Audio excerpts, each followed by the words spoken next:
if someone you trusted completely turned to you today and said, I need to give you a heads up about something big, you'd stop everything and listen. And that's exactly the scene we find today on the Mount of Olives. 4 of Yeshua's closest friends have just heard him say something staggering, surprising, astonishing. And they want to know when. What's the sign? And what follows from Yeshua is not vague abstractions or mysticism. It's a heads up from the Messiah himself.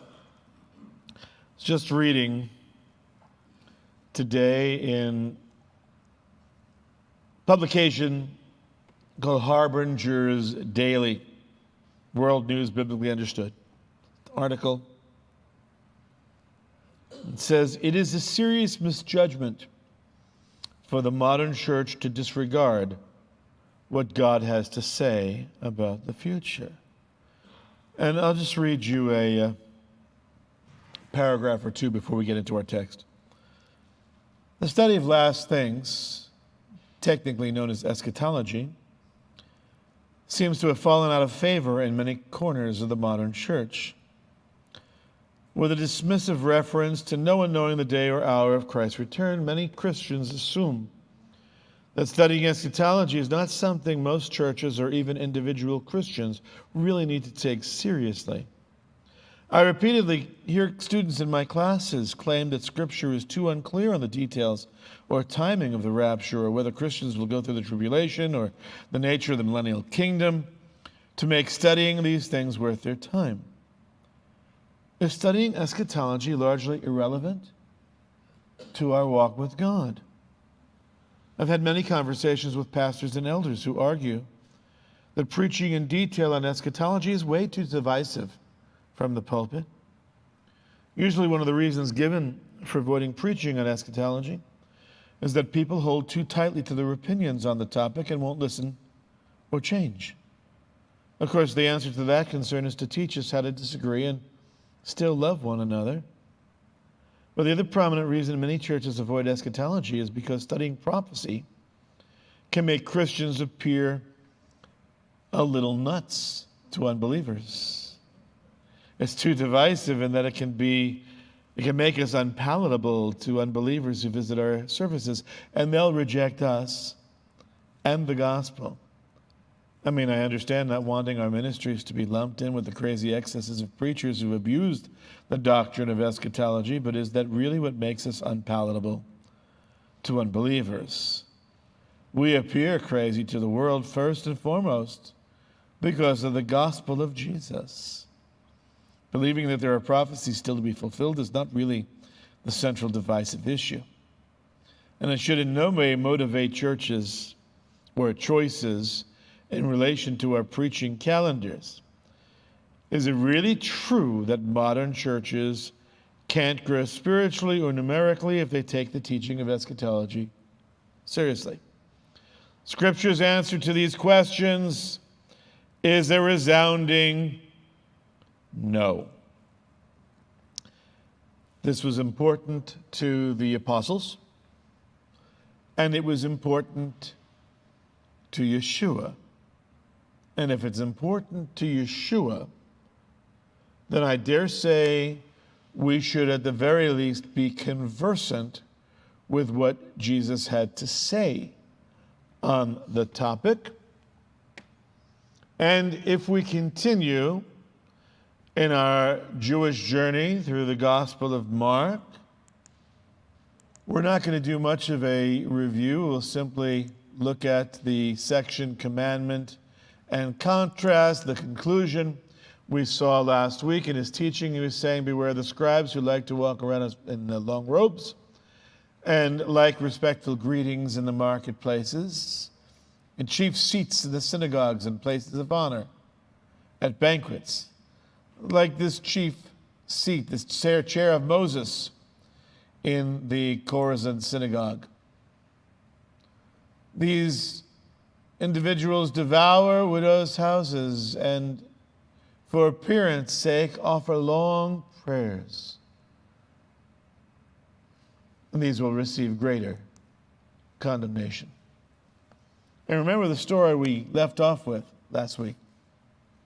In contrast to those who devour widows, he sat down opposite the treasury and began observing how the people were putting money into the treasury, and many rich people were putting in large sums right there in the coffers of the temple. The poor widow came and put in 2 small copper coins, which amount to a cent, 1/64th of a day's wage. For the sake of mathematical argument last week, we posited, let's just say, again for easy math, that a day's wages was $100. 1/64th, $1.79. She put the massive sum of $1.79 into the temple coffers. But it was noteworthy to our Messiah. Calling his disciples to him, he said to them, "Truly I say to you, amen. Surely, verily, I say to you, this poor widow has put in more than all the contributions to the treasury. For they put in out of their surplus." Didn't hurt them. They wouldn't miss it. It's surplus. But she put in out of her poverty. She put in all she owned, all she had to live on. And we asked a few questions. So what? Last week. Like, where and when do I want the best seat? Where and when do I want the recognized greetings? Where and when do I think or articulate, do you know who I am? Do I pray, give, or serve differently when I know I'm being watched than when I know I'm not? See, the thing is, the secret is, you're always being watched. Don't you know how many flock cameras there are outside? No. No, you're being... That's another story. The eyes of the Lord are always on you. There's not a time you reach into your wallet that the Lord is somehow unaware of. Who are the widows in our own community right now? The ones easy to overlook. The ones easy to take a little more from because they can't push back. Greatness in God's kingdom, we concluded, looks like 2 small coins from a woman with nothing left, given to a Lord who, within mere days from that point, would get everything he had as well. So if you want to know how much your own gift is worth, don't weigh it. Ask who's watching and why you gave it. And that's where we left off. We begin a new chapter as we closed out chapter 12. We begin a new chapter here, chapter 13. It'll take us a few weeks to get through it. What I call it is a messianic heads up. Technically, the passage is known as the Olivet Discourse. The Olivet Discourse is yet just another example of theologians making things sound so much more fancy and complicated than they actually are. What is the Olivet Discourse? It's the speech, it's the teaching that Yeshua delivered while seated on the Mount of Olives. Again, I myself call it the Messianic heads up, which I think is more to the point. Well, it happens to have occurred on the Mount of Olives. That's not the point of the speech. The thing about this particular passage is, well, how many of you still watch TV shows? I watch a few. There's very few serial programs that continue from one week to the next that are left on regular TV. But those are the ones I like to watch the best. They build a storyline over a season or a year. And so when I begin each week's program, more times than not, they're all going to begin basically the same way. They're going to say previously on, whatever it may be, the rookie or blind spot or whatever it is. And they give you about a minute synopsis about what happened in the past episodes, and they show you a snippet here and a snippet there. There's no context. And to really understand everything that's gone on, you just get the bare minimum to be able to move forward with today's story. But to be able to see the context, it would have been helpful to view the previous episode in its entirety from which these snippets were compiled. But you can, at the very least, from those summaries, you can pick up the thread of the narrative by simply watching and paying attention to the previously on moment. So the Gospel of Mark, as we've been in now for over a year, it's not an exhaustive compilation of Yeshua's teachings. As a matter of fact, as you may have noticed, there are very few examples of Jesus' teaching in the Gospel of Mark. It's mostly show over and against tell. Mostly show, not tell. The way you can briefly see that that's true is to very quickly just thumb through a copy of the Gospel of Mark and see how few red letters there are in that book. It's not an exhaustive compilation or a comprehensive collection of Yeshua's teachings. It's snippets. It's highlights. It's headlines. It's summaries. And thankfully, chapter 13 contains this discourse, this speech. And we have two other Gospels that recorded it in greater detail, Matthew and Luke. In order to really see the context and to dig deeper into some of those headlines that are collected by Mark, it's helpful to look at Matthew and Luke's record of the speech. But because we're reading Mark, and we know it's an action gospel, show, not tell, we're just getting the highlights in Mark of Jesus' Olivet discourse of this speech, the teachings that he gave on the Mount of Olives in the last week of his life. We understand it's a summary statement, but we'll proceed with that knowledge. Knowing a fuller understanding of the speech awaits a study of Matthew or Luke, which is beyond where we are, what we're going to do with Mark.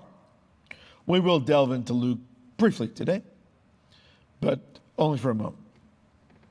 Remember, the past month we've been dealing with the aftermath of Yeshua's triumphal entry into Jerusalem, his turning over the tables in the court of the Gentiles, that bazaar of Annas where he was cleaning the area out, making room, not because commerce in the temple was wrong, but because the commerce was taking place where the Gentiles were supposed to be able to congregate and pray.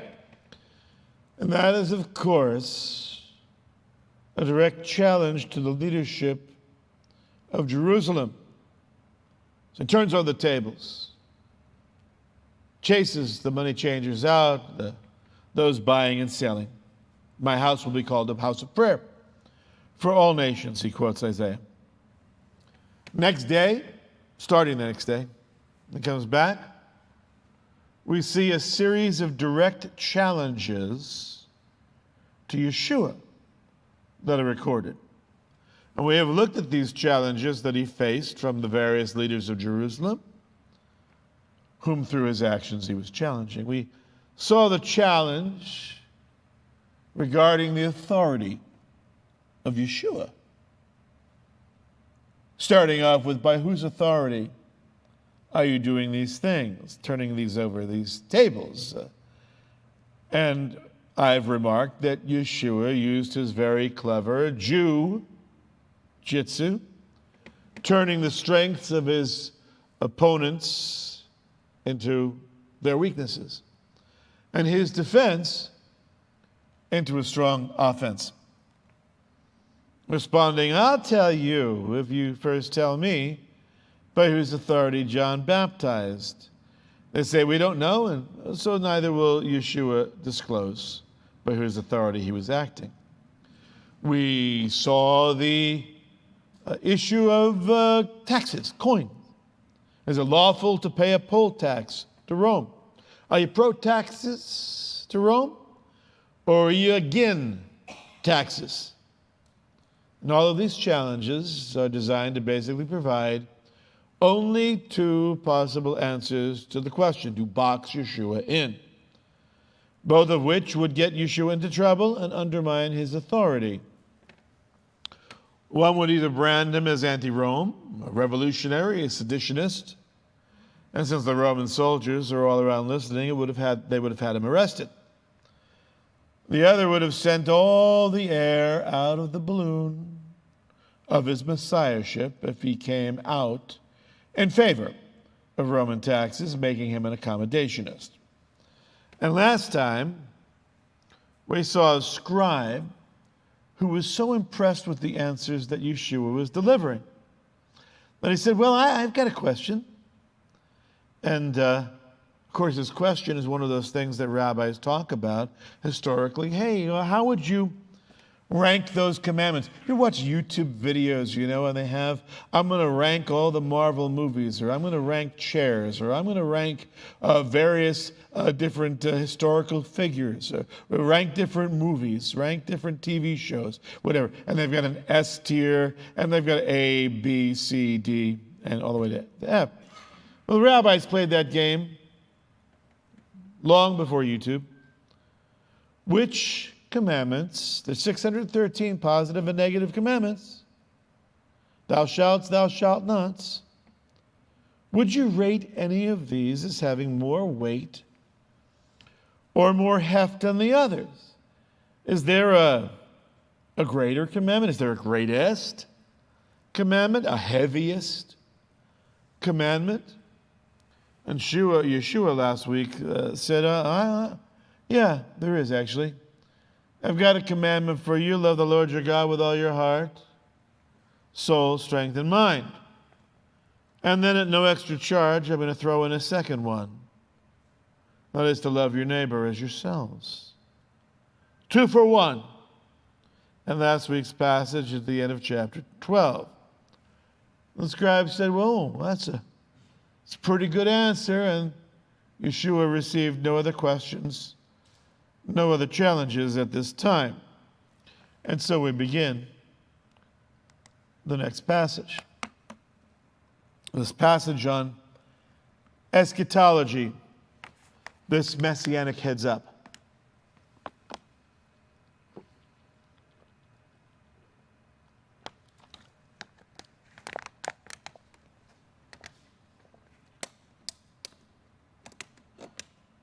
As he was going out of the temple, one of his disciples said to him, Teacher, Rabbi, behold, what wonderful stones and wonderful buildings.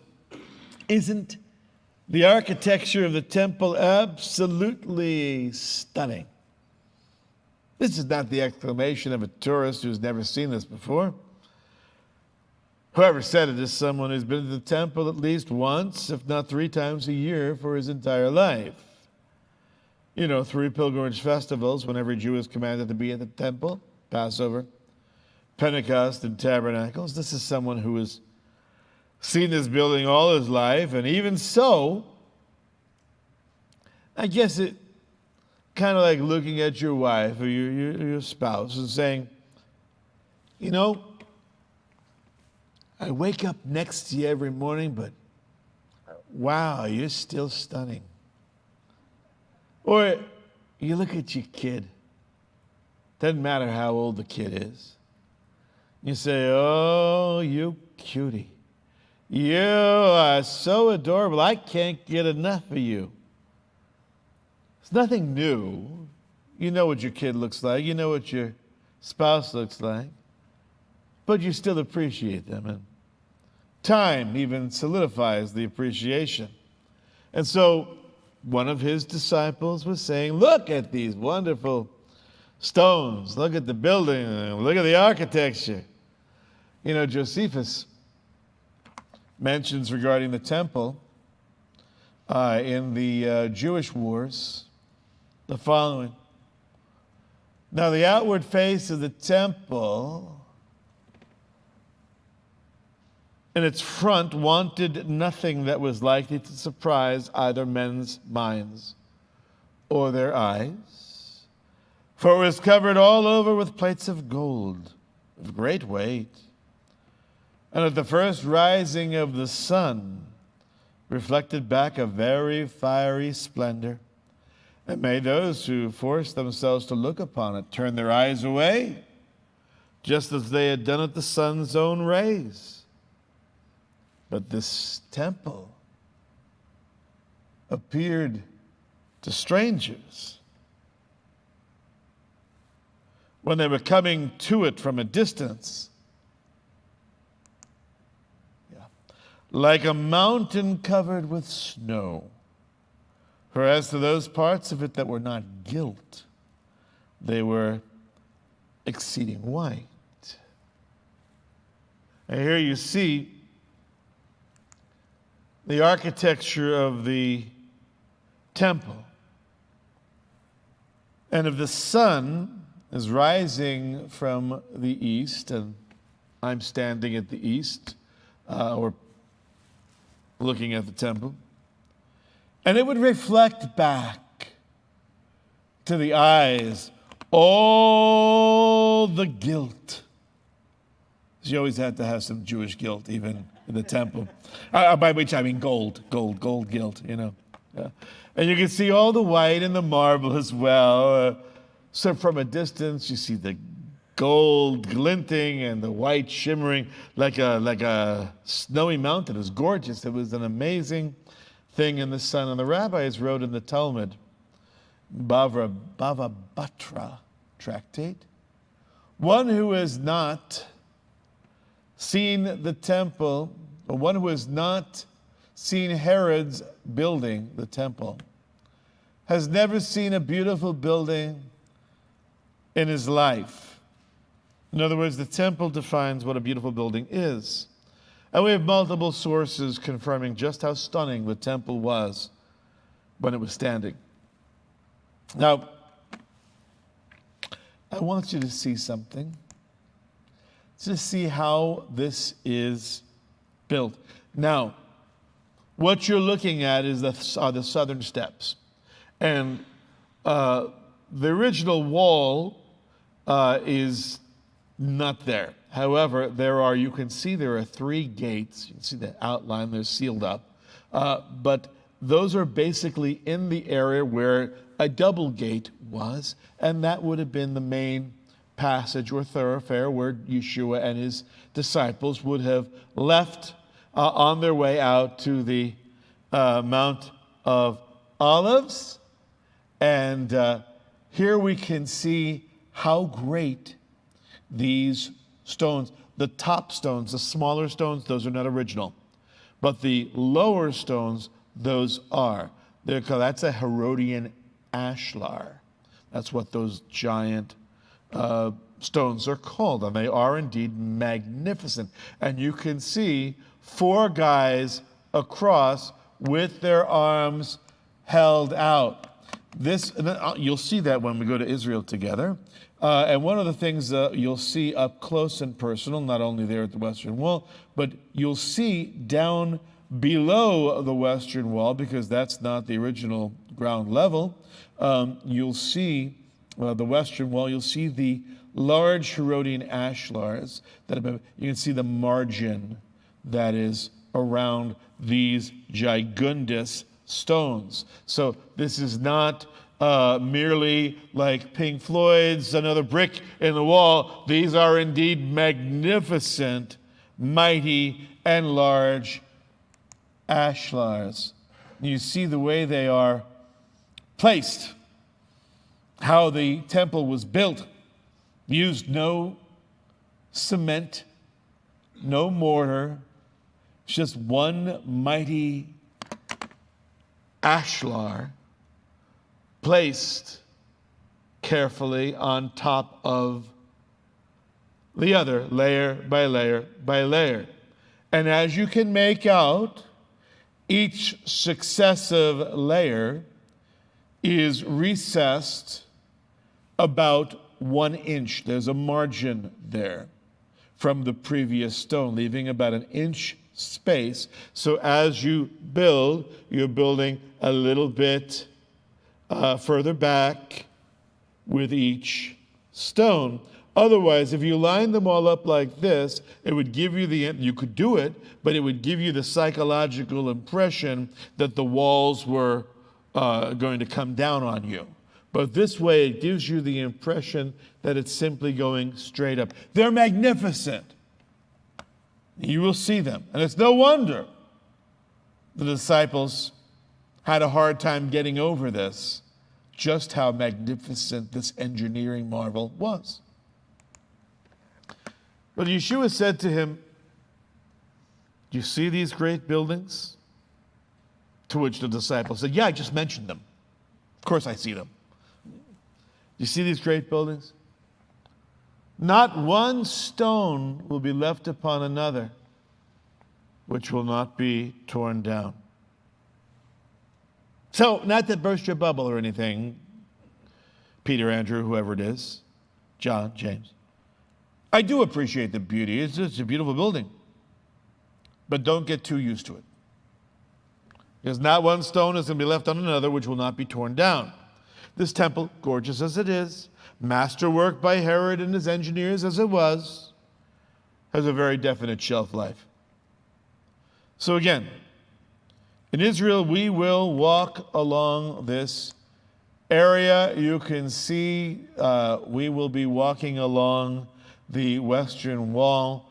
Let's get a closer view of what's going on there, because you will see at that point, this is the other side of the Western Wall. Western Wall is on one side, and then it's separated by the archaeological ruins. And then you will see what's going on there. This is ground level. And you can see that there is a road. And along the road, on one side, there's what's left of a small shopping area, an area of commerce.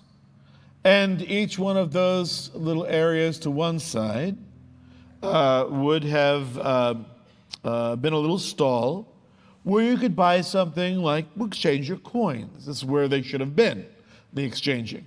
You could buy a bird to offer sacrifice, whatever it may be. And then, of course, you have the pavement. And on the other side, you have the retaining wall to the west. That is the Western Wall as it follows down.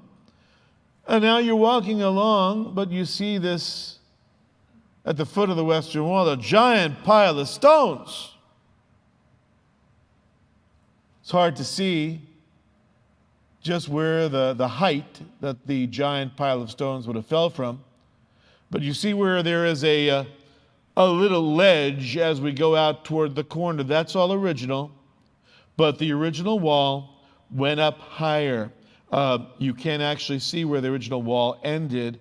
It is above the tree line. So I'm cutting off the tree. So it's higher than that. So that original wall, when the temple was burned, those bricks, those stones began to expand, and they exploded and they collapsed. And you can see the pile of stones right there. Limestone. Having expanded, it fell, and it cracks even the pavement. That stone pavement that you're looking at is cracked by the weight of the stones. And just so you can get a sense of scale, and see, can you see the crack in the pavement there, left by those stones? You get a better look at the stalls over on one side of the image. But again, to get a sense of scale, that's me against one of those stones in my more limber days. Those are not complete ashlars that I'm standing against, just pieces that exploded and fell. The one that I'm leaning against is by itself as a piece, by like 6 feet by 3.5 feet or more. And for these amazing stones to fall was no issue. Well, no small issue. And because it took an amazing feat to place these stones on top of one another, for Yeshua to say not one is going to be left on top of one another, they're all going to fall, was quite surprising. None of the king's horses and none of the king's men could put the temple back together again.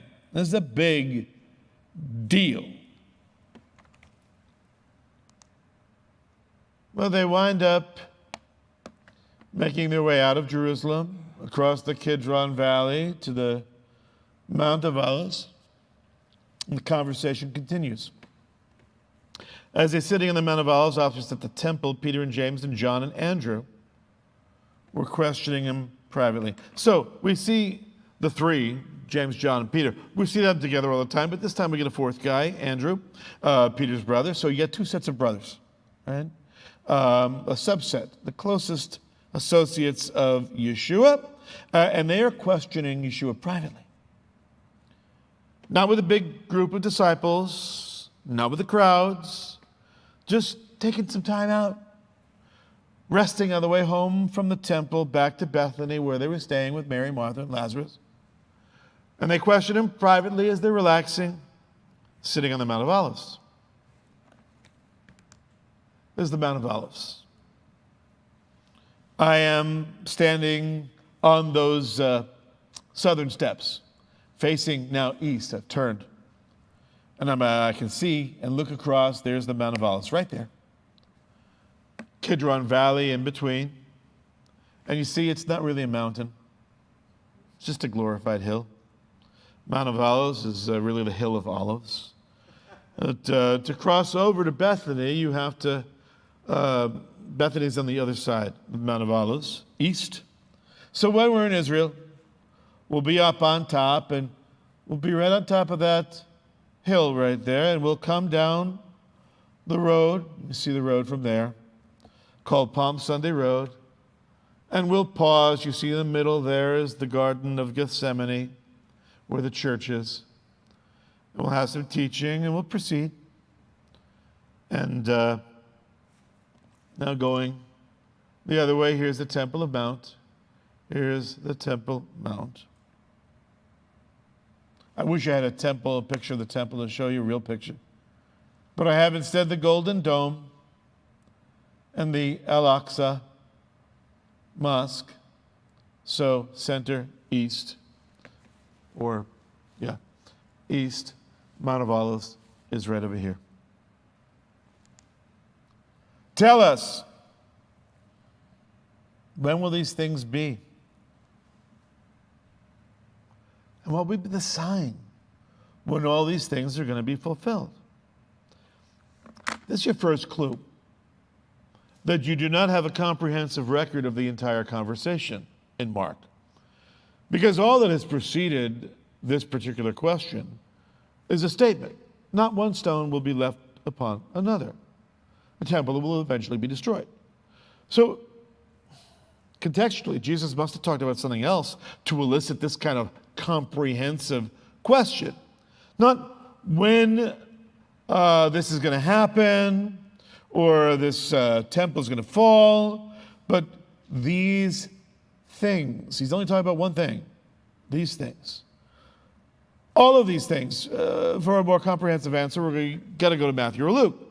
But we just have, again, summary statements, headlines, all mashed together just to fit into one brief chapter. So what is it they're asking? They're asking when and what. You'll remember the important Bible questions to ask when you're studying the Scripture are who, what, when, where, how, and why. And they're asking two very, very good questions. When and what is going to be the sign to give us the heads up, to give us that heads up as to what's going to happen. When is the temple going to be destroyed, and what is surrounding? Now, in Matthew, you see that there's a return of the Son of Man, at the end of the age. There's a comprehensive discussion. You don't get an answer in Mark to when is the temple going to be destroyed. He's answering other things. So you already got to realize as a reader that he didn't answer, since he didn't answer, that you're dealing with just a summary statement here. And I'll give you a quick answer regarding the temple. When is the temple going to be destroyed? What is the sign? This is the only time that we're going to go outside of Mark in this. If we look at Luke and the Olivet Discourse in Luke, when you see Jerusalem surrounded by armies, then recognize that her desolation is near. Mark was written in the 60s, as was Luke. Temple was destroyed 70 AD. Yeshua, speaking in 30 to 33 AD.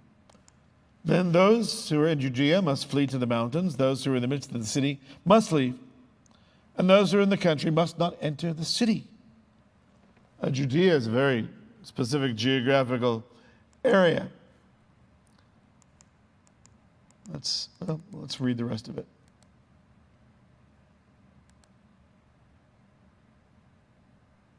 Yeah, right.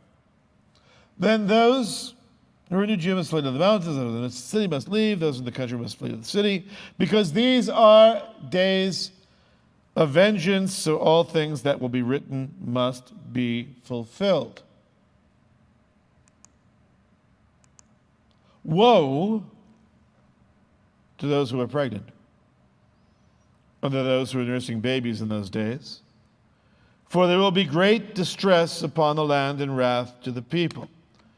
So, we've been discussing the leadership of Jerusalem, the leadership of the Jewish people. And what Jesus has been saying, they're about to be judged.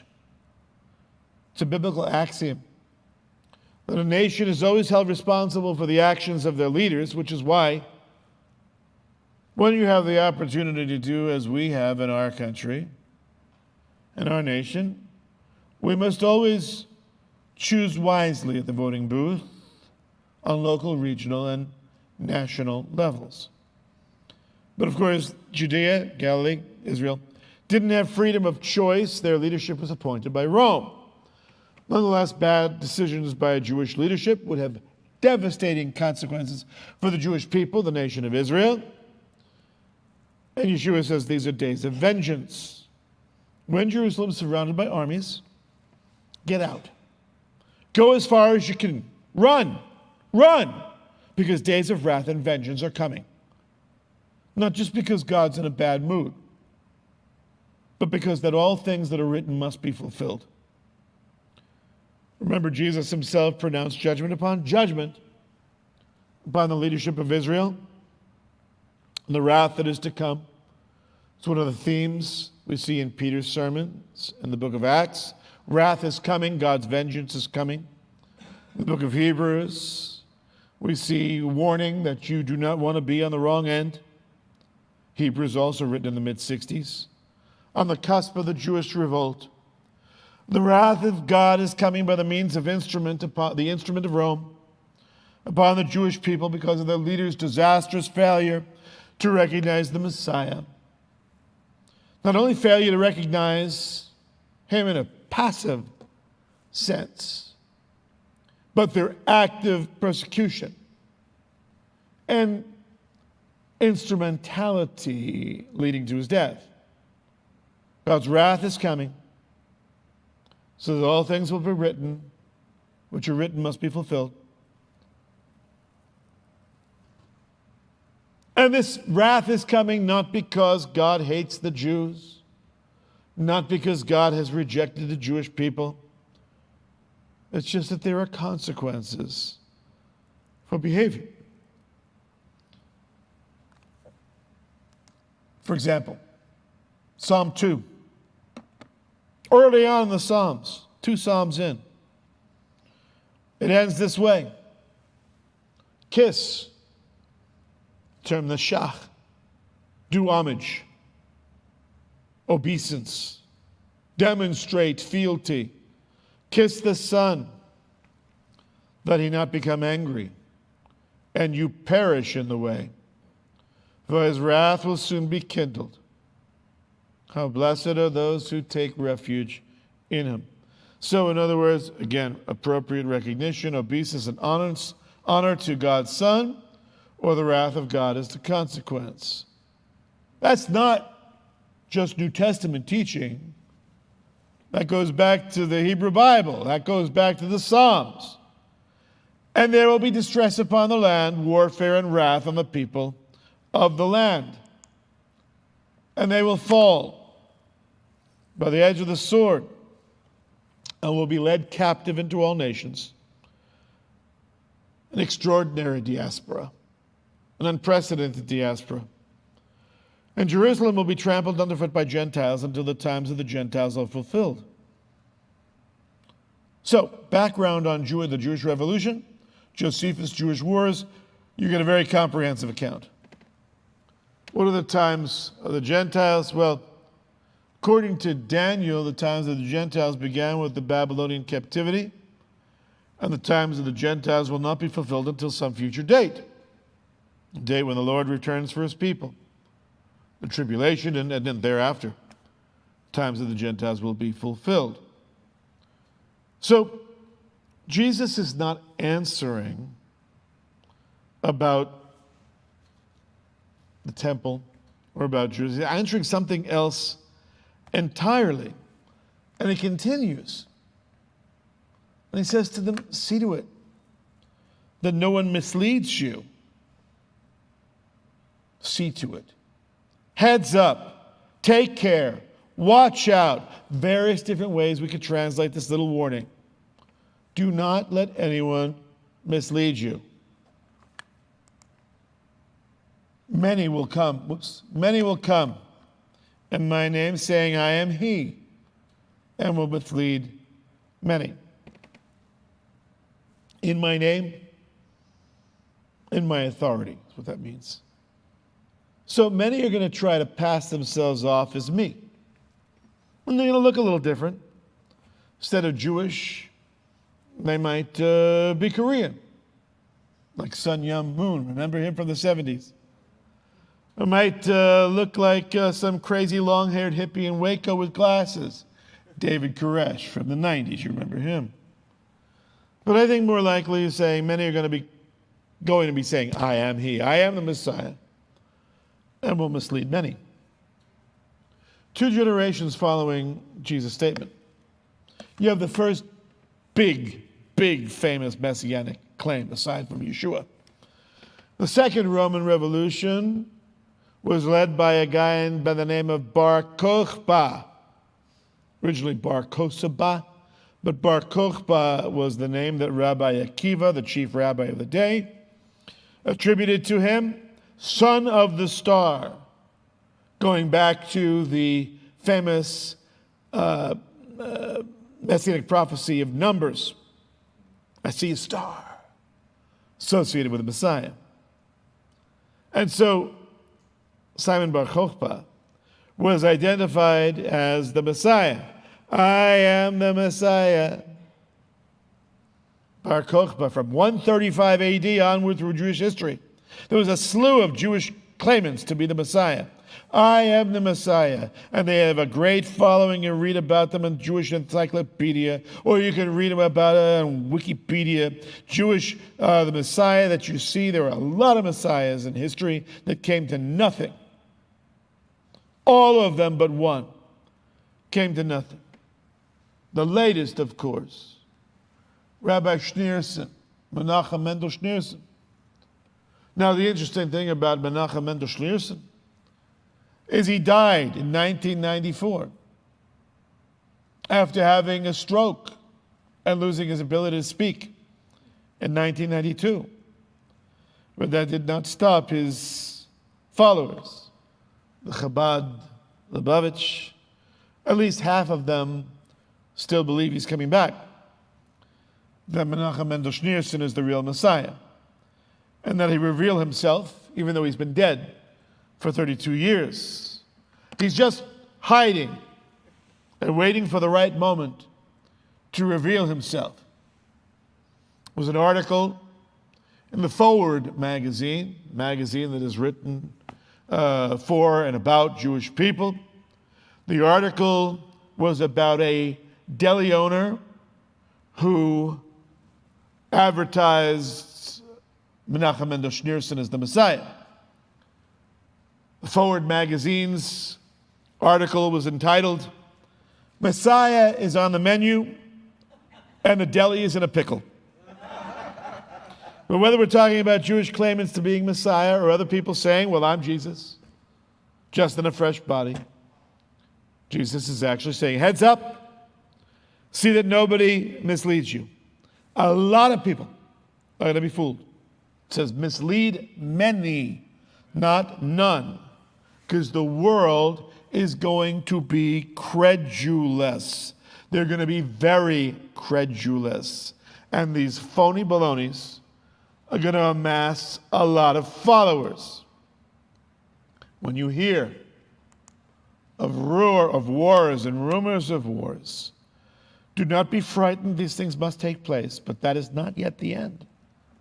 So now we have an indication. We're seeing mashed up snippets of Yeshua's subject matter. What is he answering here with the wars and the rumors of war? He's not answering here about the destruction of the temple, Jerusalem. He's talking about the end of the age and saying that's not yet the end. Somehow Mark moved Jesus to answer this particular question. So he's taking that component and he's putting up about the question about Jerusalem being destroyed. But that's not yet. Wars and rumors of war. War is the way of the world. There's always going to be wars and rumors of wars. Don't be frightened. These things have to take place. Just the way it is, that's life, but it's not the end yet. For nation will rise against nation. Kingdom against kingdom. There'll be earthquakes in various places. There'll also be famines. But these things are merely the beginnings of birth pangs. The beginnings of birth pangs. How does birth pangs different from wars and rumors of war? Isn't that what wars are? Nations coming up against nations, kingdom against kingdoms? No. Wars and rumors of war, it's a Jewish phrase. And when you see this phrase, you will see kingdom against kingdom in the Hebrew scripture. It's basically talking about comprehensive warfare. Not just any old war. It's not a vanilla war. Comprehensive warfare. Nation against nation, kingdom versus kingdom, it's comprehensive. He's got to be talking about something else other than regional conflicts. Got to be talking about none other than world war. So, what Yeshua is saying, when you see world wars occurring, and maybe not just one, nation will rise up against nation. And that will be, world war will be one indication. Another indication, earthquakes in various places and famines. We've always had earthquakes. Nothing new, right? But there will be earthquakes in sufficient magnitude to really get people's attention. And they will increase in severity and in number. It will be a noteworthy phenomenon. Earthquakes will arise in places that don't normally have earthquakes. Famine. The world has always had famine.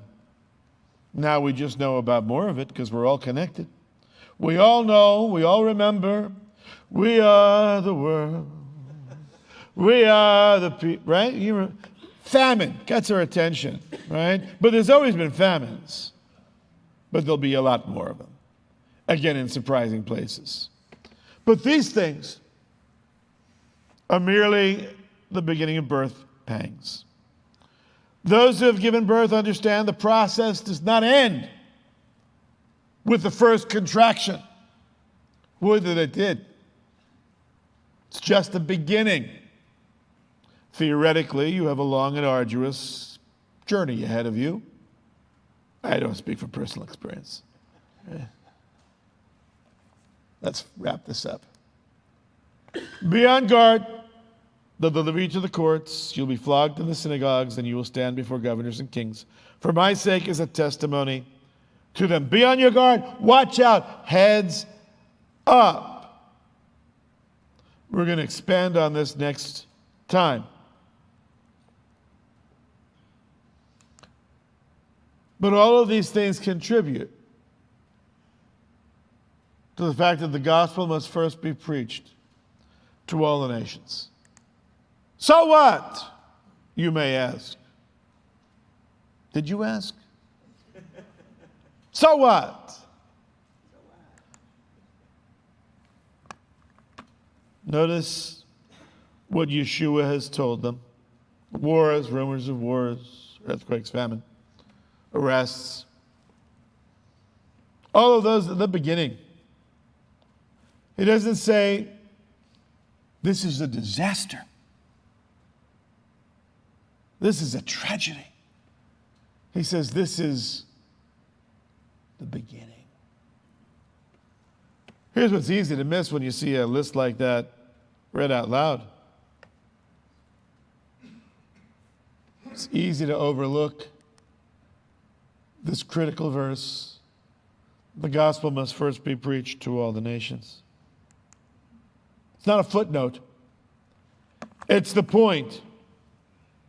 All the things that the disciples have to survive, all the things they will go through, all the things through time, that whatever that terminal generation that wins the lucky spin of the roulette wheel and happens to be the generation alive at the time, that generation of believers, they're not just trying to make it through. They're the very platform. They are the mission. So here's the application. We tend to read lists of hardships and say, how could anybody make it through this? And more to the point, how can I make it through this? Yeshua's framing asks a little bit of a different question. What does this hardship make possible? Every war, every famine, every tribulation, every arrest, every hostile hearing must lead us to ask, what does this challenge, what does this hardship make possible? The disaster is not an end to itself.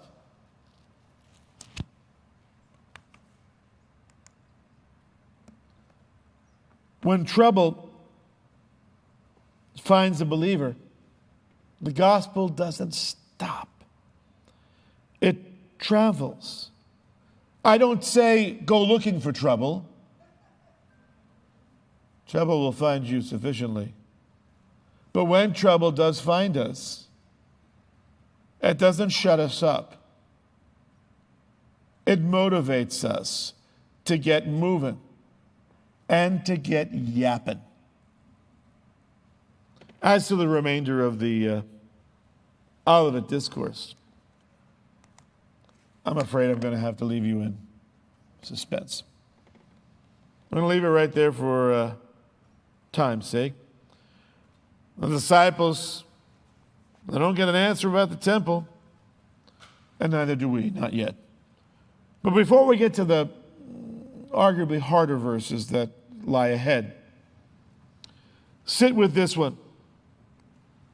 Whatever challenge you find yourself standing in this week, You're not just enduring the challenge.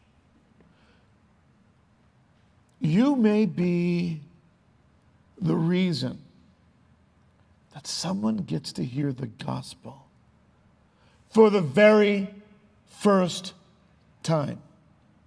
Our eschatology does indeed play out, will indeed play out historically in historical time. However, right now, we can apply the lessons that Yeshua provides with the eschatology and say, okay, when challenges come, I will be ready. So I'm asking you right now, in closing, if a really bad challenge came, I hear people whining all the time about the economy. Oh my God, the gas went up to $4. Can't drive anymore at all. Could be worse, you could be in California. No offense to those of you still in California. Come to Texas, you'll be happier. When disaster strikes, are you ready to capitalize on that? Are you ready to act? Are you ready to move? Are you ready to speak in the name and in the power of our Messiah, Yeshua? Let's stand for the Aaronic benediction.